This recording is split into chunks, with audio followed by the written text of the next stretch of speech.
You're listening to the Author Stories Podcast, bringing you the story behind the stories and the storytellers.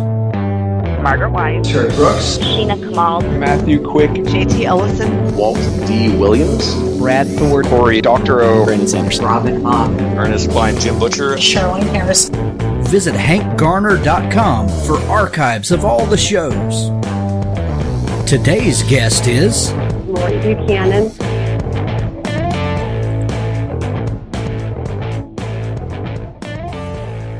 Thank you so much for tuning in to Author Stories. We really appreciate you listening. If you would like to subscribe to the show, over in the right-hand sidebar, there are some handy links where you can click and subscribe on your iPhone or your Google Android device, or listen online, or YouTube, or Stitcher Radio. Pretty much anywhere that you listen to podcasts, you can subscribe to Author Stories there. We would like to thank our sponsors today for sponsoring the show. It's because of their generous support that we're able to bring you so many great author interviews, and we'll be calling out those sponsors throughout the show. So thank you to them. As always, stay tuned at the end of the show for an audiobook clip from our good friend Richard Gleaves. Thank you so much for listening. Now on to our show. He enlisted for the money. He stayed for the girl. Gateway to the Galaxy, the new series everyone is talking about, beginning with Book 1, Into the Breach. Frank and Marine Space Corps 1 find themselves across the galaxy in a WWE smackdown with the legions of a boss-level villain. But the party's just getting started. He donned the mantle of a celestial knight to impress a girl, well, an empress. Now destiny's calling in a debt.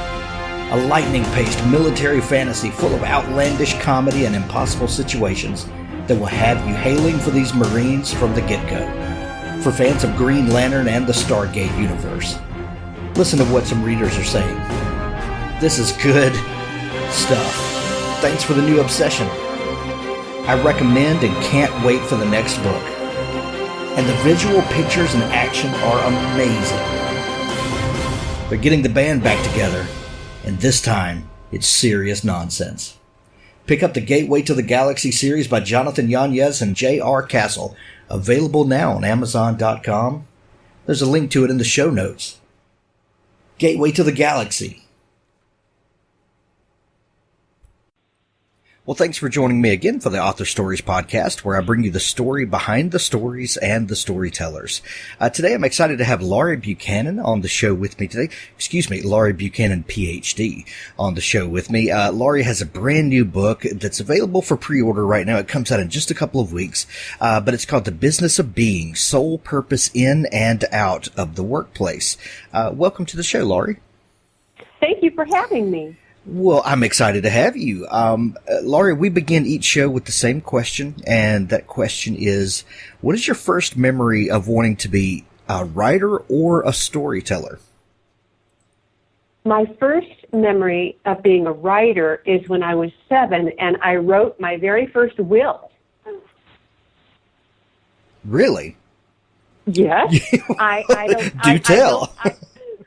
I don't know, I don't know what I had on my mind, except for that I remember distinctly having gotten my mom's like a yellow legal pad, and I wrote down, my Chester drawers goes to my cousin Veronica, my, purple skirt goes to my cousin Kathy, and I was very detailed about who would get what. And that was my first actual, something other than I wasn't assigned in school to write. It was just something that I don't know if my parents had been updating their wills or how I even knew about them. But that's my distinct memory of the first thing I ever wrote that I didn't have to write because a teacher told me I had to. That's kind of amazing. So you were writing the future of your afterlife, which is how old did you say you were? 7. 7. That's intense stuff for a 7-year-old to be thinking about. Yeah. I don't know why, and it wasn't like a grandparent or somebody had recently passed away, so I can't speak to. I don't know why, but I clearly remember sitting down in my room and writing that. It's probably like, I'm almost 8. I really need to put my affairs in order. Closing in on a decade. This is. Oh, it's so funny. Well, Laurie, were you a big reader when you were a kid? Oh yeah, my mom was a voracious reader, and she turned my sister and I into voracious readers. So if ever we got in trouble, and she would say, Laurie Jean, you cannot play outside anymore, go to your room, I had no problem with that because I had tons of books in there. I loved, Time at the Top, A Wrinkle in Time, Black and Blue Magic, Harriet the Spy. Harriet was my hero.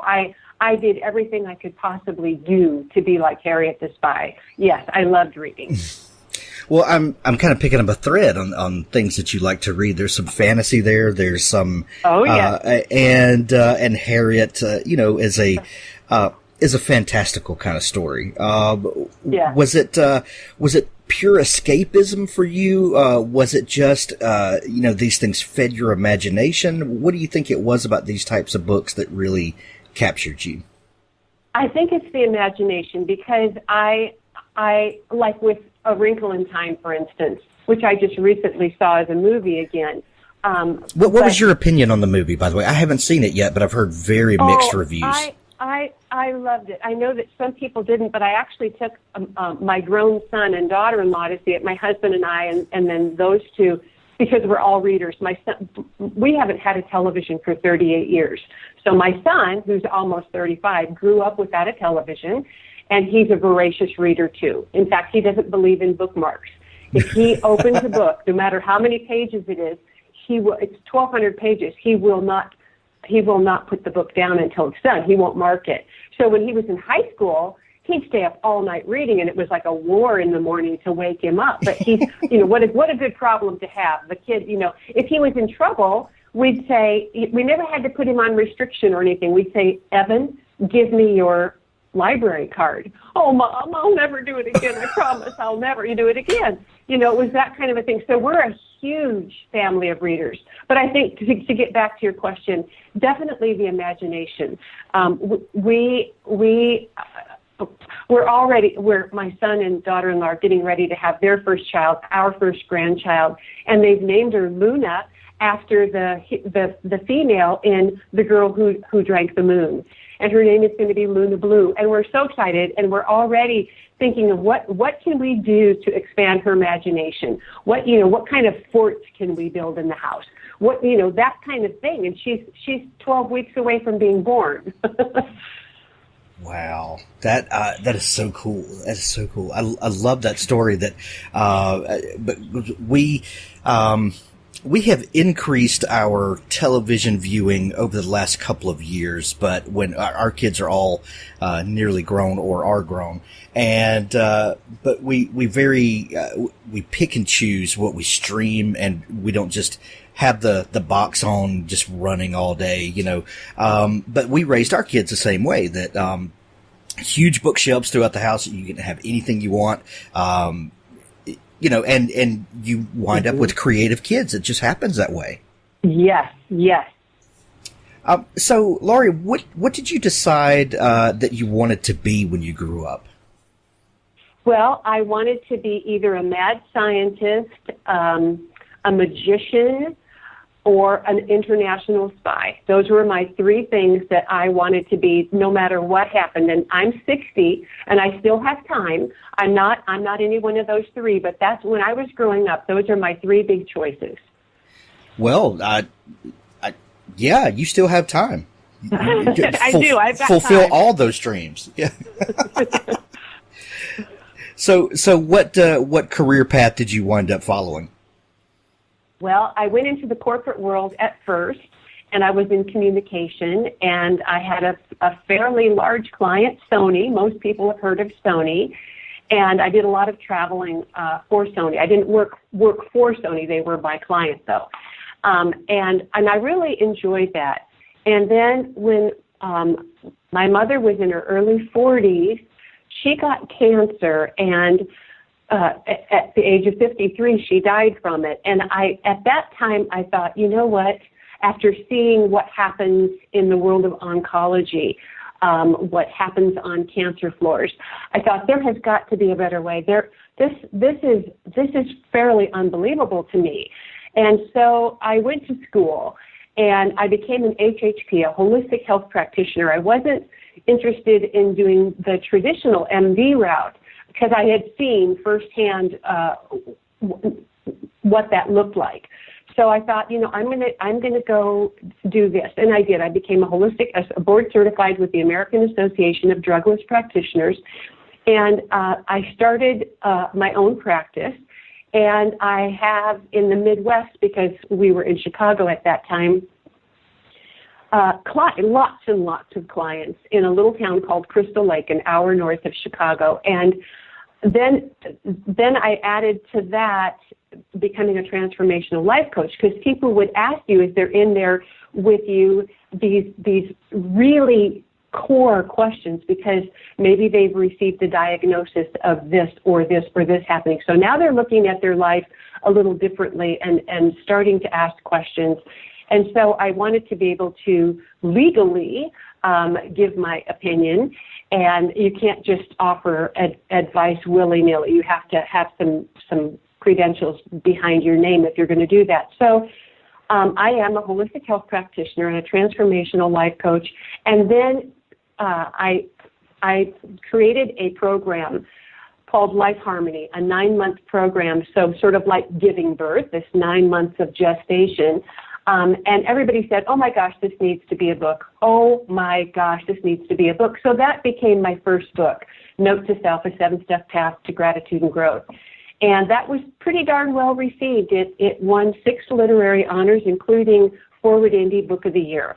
And so I started writing The Business of Being, because Madeline L'Engle, as you know, the author of A Wrinkle in Time, A Swiftly Tilting Planet, and so on, when I was reading her Crosswicks journals, she introduced me to the word ontology, not oncology. Oncology has to do with the world of cancer. Ontology, with a T, is about being. It's literally being. And I thought, oh my gosh, we are all in the business of being. That's what we do. The minute we're born, I've got my granddaughter coming, Luna Blue. The minute she starts breathing, she's going to be in the business of being. So that's how this next book came about. I love it. To dig a little deeper into kind of how you got here, and we're going to get in depth into the book in just a minute. My mother-in-law passed away from cancer at age 52, and from going, and this has been a little over 20 years ago now, but going through that with my wife, who it was her mother, obviously, and the family, and my mother-in-law, and then my father-in-law, who was going through that with his spouse. There's a lot that goes on in treating illness, that is not about medicine. And the chemo treatments and all that, but there's so much more that goes on, and there's so much more about how it affects the family and the patient and all of this stuff that medicine has no way to address or deal with. And so you wanted to become a holistic practitioner. What does that mean when you we're dealing with illness and tragedy, but taking a different look at it? What does a holistic practitioner do that is different, I guess is what I'm asking. You're exactly correct. So let's back up one step and say what an MD, a traditional Western medicine doctor, they look almost exclusively at the physical package. A holistic health practitioner almost exclusively does not. They are looking at the emotional, mental, spiritual, and physical. See, they're integrated. We aren't just a physical package. When we have something that is wrong with us emotionally, something else could have happened that is mental, spiritual, physical. When we have something that's out of balance physically, it could have been triggered by something spiritual, mental, or emotional. All of these things are integrated. And there is such a thing as integrative medicine. So we look at what is maybe deeper than physical. What might have triggered this? What baggage might still be in that person's suitcase that needs to be offloaded? And that is where a holistic health practitioner comes in. Not to say that we say to the person, oh my gosh, now you don't need to go see a traditional Western medicine physician. Not at all. We work hand in hand with them in a very integrated way, but we're focused a little bit more on anything although we do address the physical body, but our main focus is mental and emotional, and those are two separate things. You know, people say body, mind, and spirit. Well, it's actually physical, mental, emotional, and spiritual. Mental is how we think. Emotional is how we feel. And those two things shake hands. They're very close, but they are indeed different.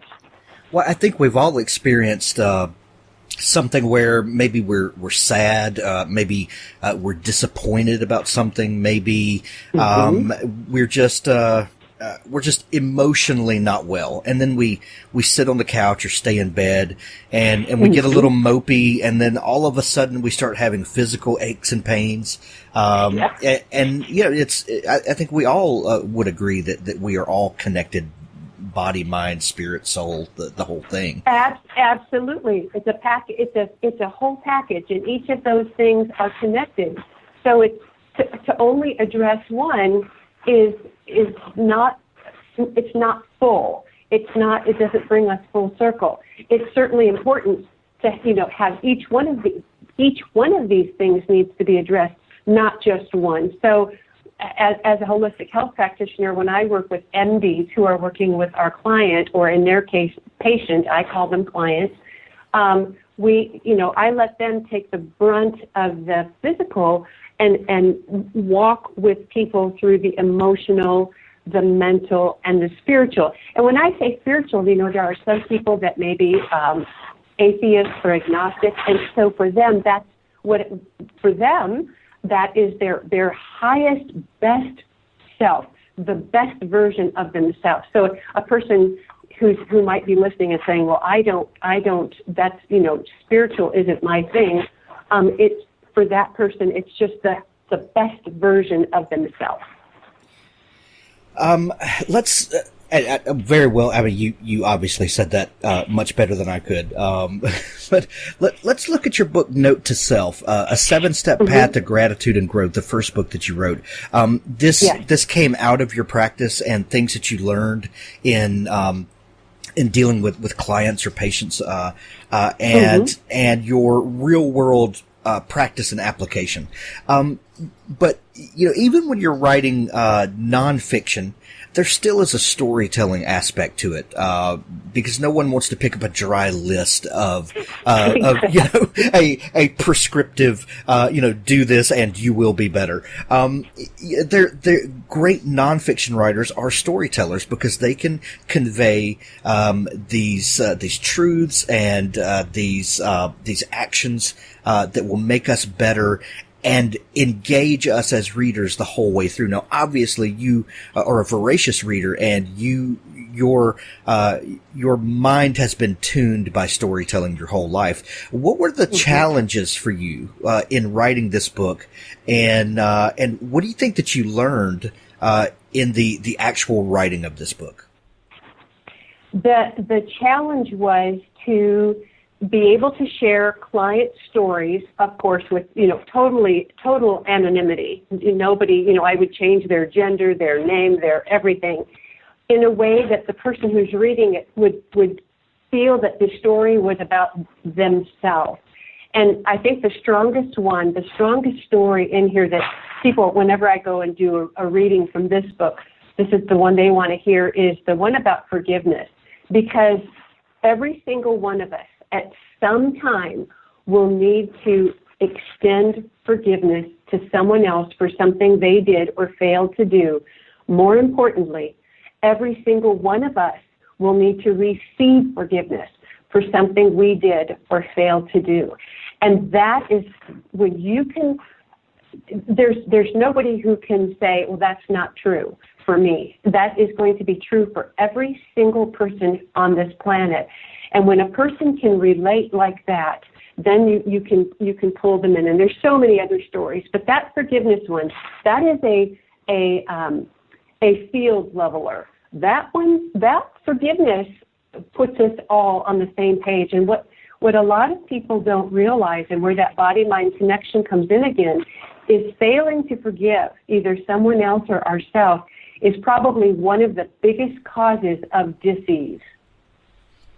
Right. And like we talked about earlier, that when you hold on to those negative emotions, and especially when we're talking about other people, there's something really unique about how, in the same way that our personal interactions in a positive way really uplift us and build us up and can make us physically feel better, when we have negative interactions with people, it has an equal and opposite reaction to us physically, it seems.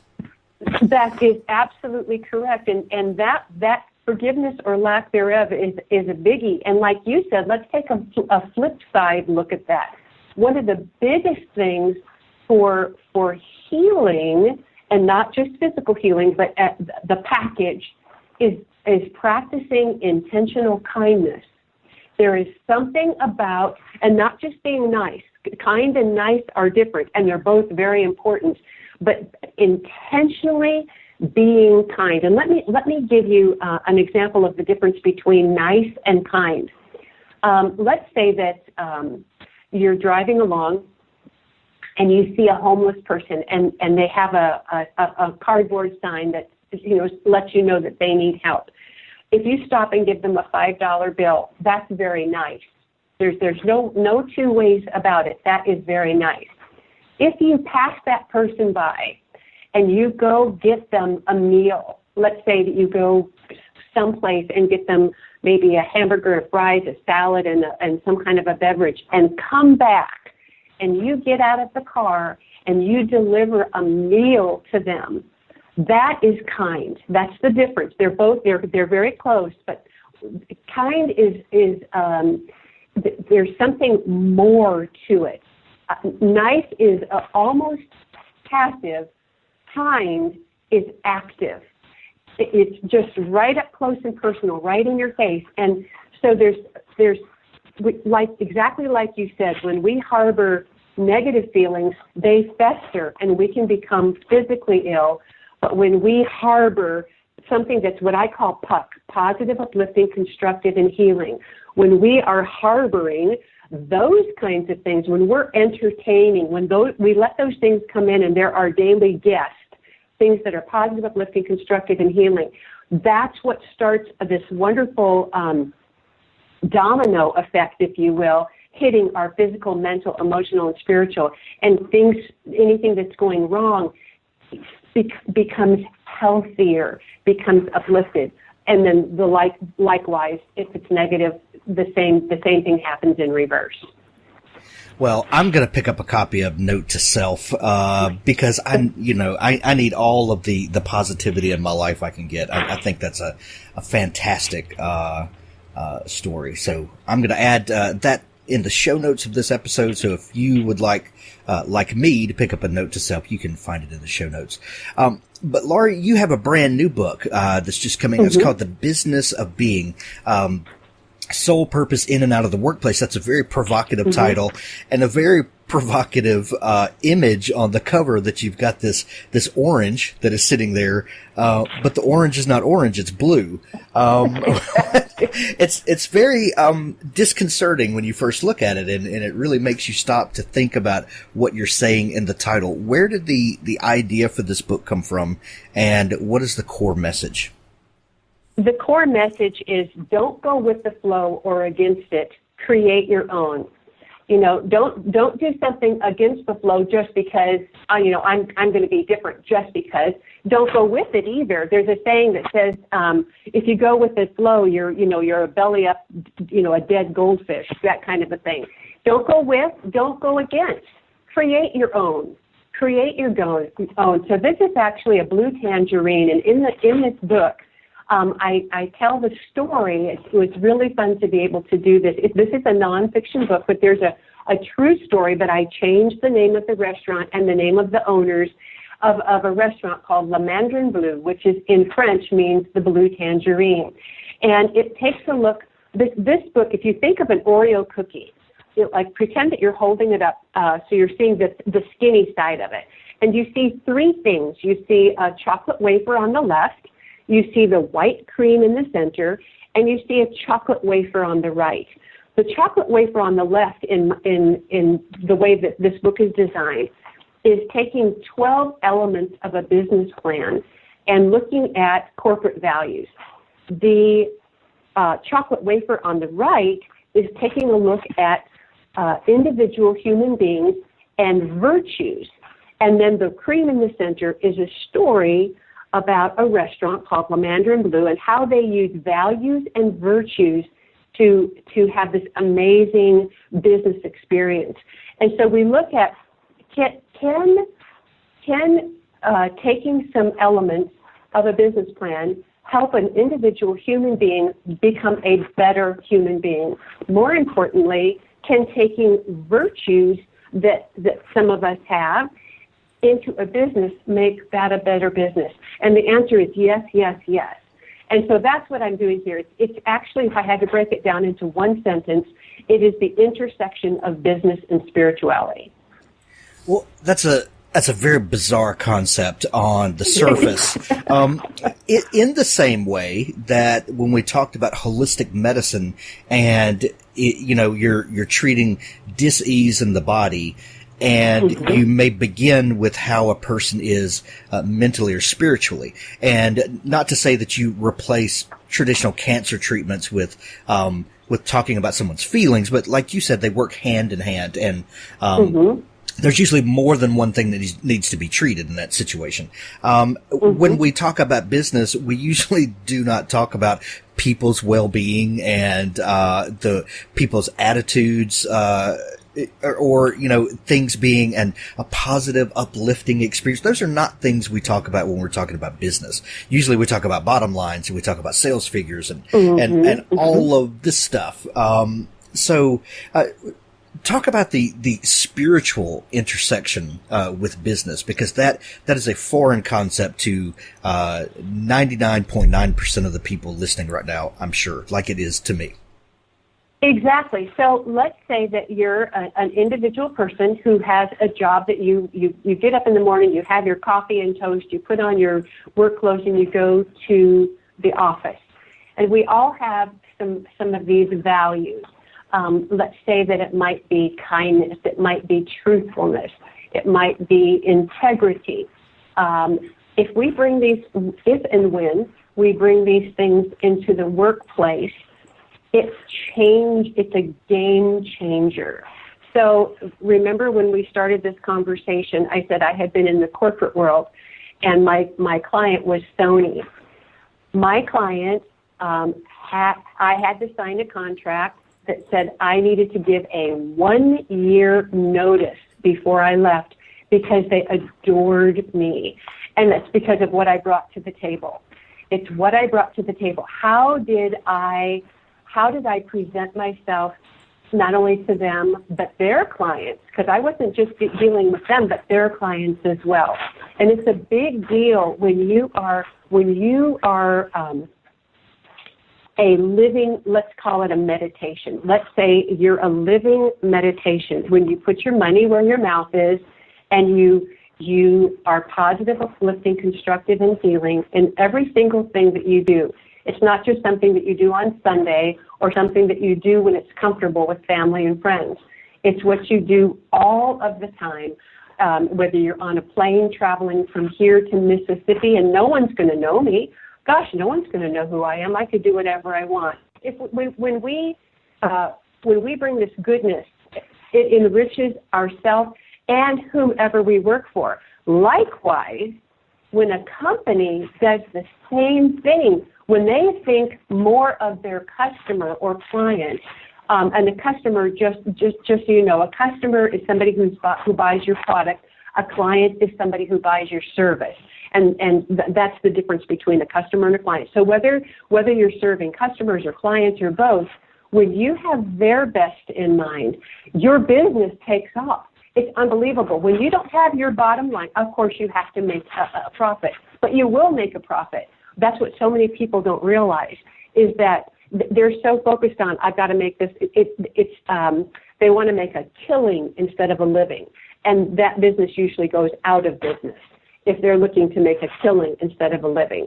So it's amazing how when you sit down and really look at this, really look at the numbers, that when you are out for other people's best good, it's got a boomerang effect, and we'll call it karma. It comes back boomerang style, and tenfold you increase.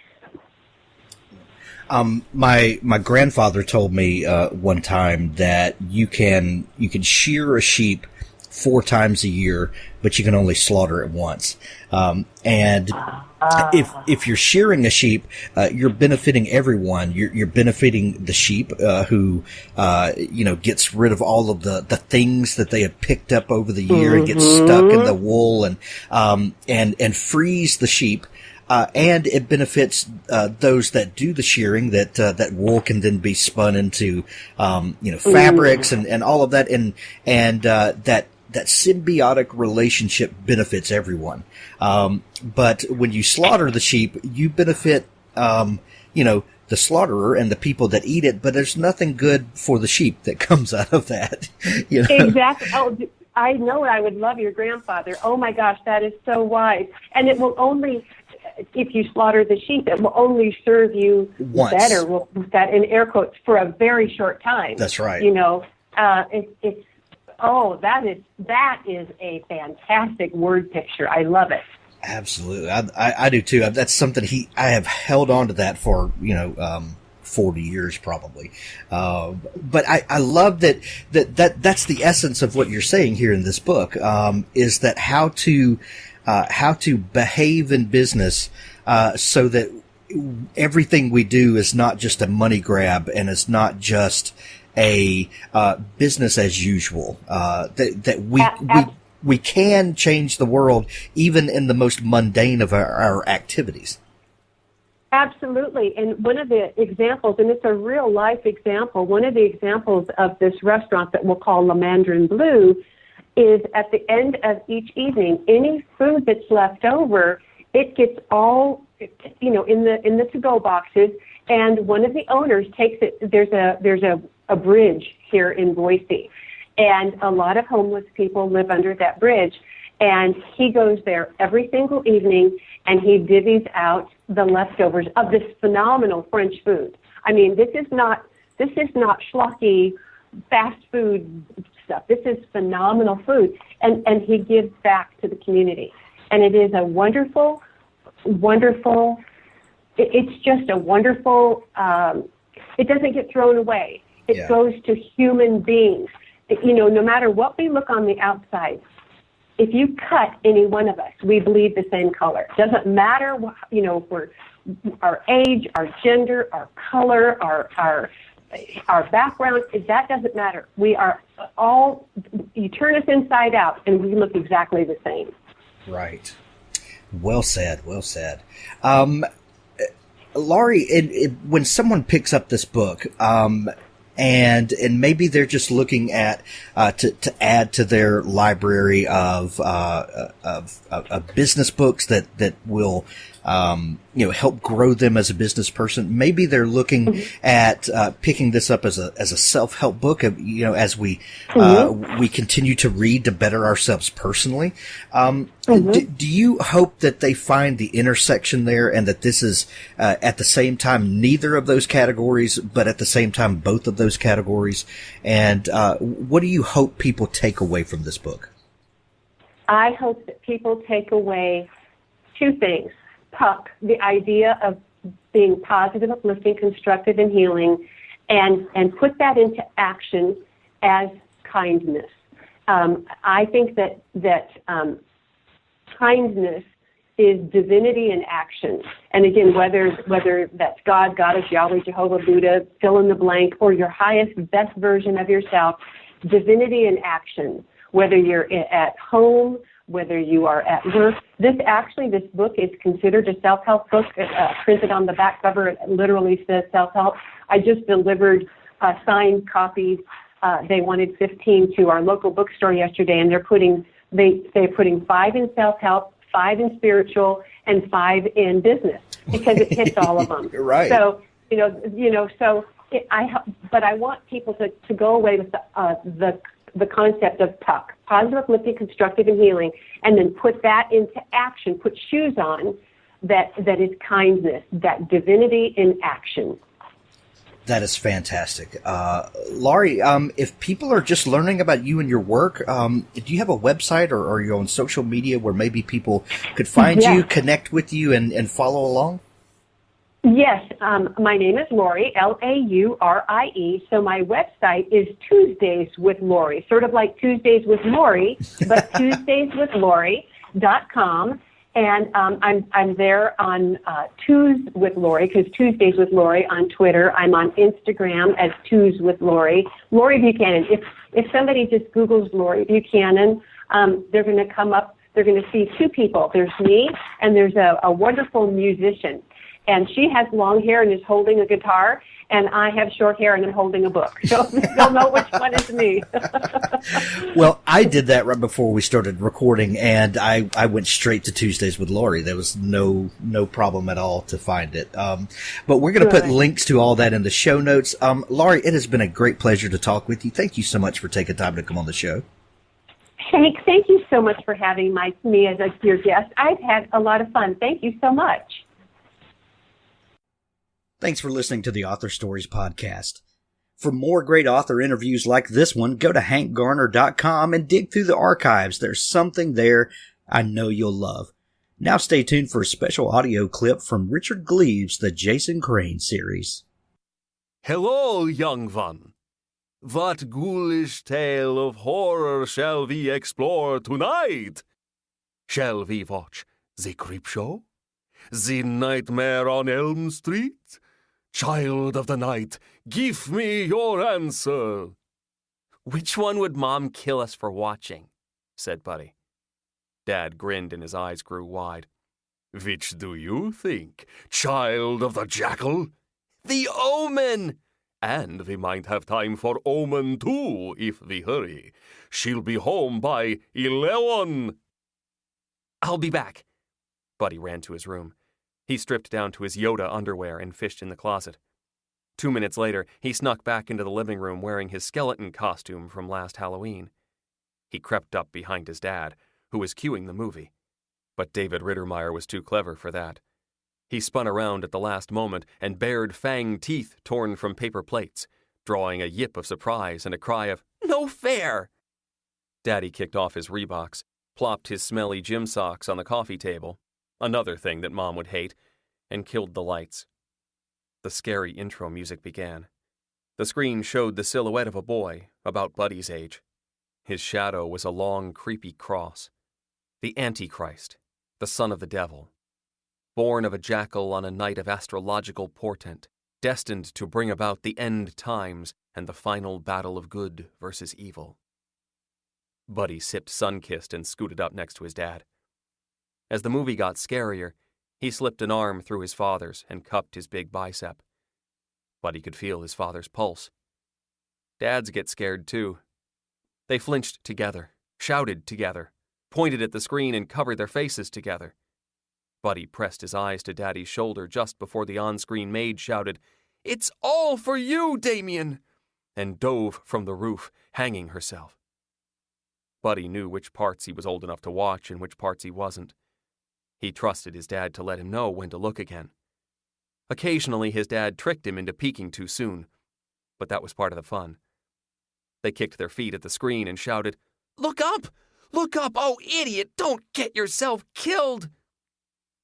At the climax, the hero of the movie, Mr. Thorne, discovered a birthmark of 3 6s on his son's head and dragged the little Antichrist to the altar of the church, determined to spear his son with holy daggers and end evil forever. After it was over, the Rittermeyer men sat silently through the credits. David put an arm around his son and ran his fingers through Buddy's hair. He wasn't searching for devil marks. He knew there weren't any. And Buddy was certain there were no daggers in his father's hand, either. Those things were just make-believe. Real fathers and sons don't do bad things to each other. They were queuing up Omen 2 when the power went out. "No," Buddy whined. "Not on movie night." Daddy went to the window. "It's the whole block. Sorry, Damien. How about, scary blackout. Go get the Ouija board out of the guest room closet." "Cool. And candles." Buddy found the Ouija board, hidden under old clothes.